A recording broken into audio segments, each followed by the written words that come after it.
Mahinang kalakalan sa Tondaligan Beach ngayong tag-ulan at pagsisimula ng pasukan, iniinda ng mga cottage operator. Sundan sa report.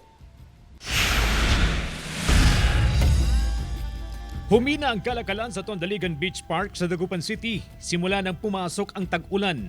Sinundan pa ito ng pagbabalik eskwela ng mga estudyante, kaya mas lalo pang bumaba ang bilang ng mga beachgoer. Pagkapasukan na, talagang kunti na, hindi gaya ng sa summer, malakas. Nasa 150 ang bilang ng cottages sa Tondaligan Beach Park.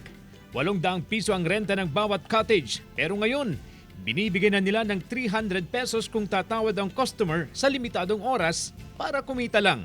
Babawi na lang daw sila tuwing holiday kung saan pwede nilang itaas ang renta sa 1,500 pesos.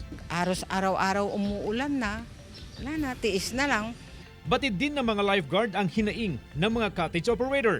Kung dati raw umaabot sa 2,500 ang bilang ng beachgoers tuwing weekend, ngayon tinatayang nasa 300 na lang ang mga bumibisita sa dagat tuwing Sabado at Linggo. Gayunman nananatiling alerto ang mga lifeguard sa mga bumibisita sa dagat upang maiwasan ang insidente ng pagkalunod. 6 ang nakatayong beach tower na minamanduhan ng mga lifeguard.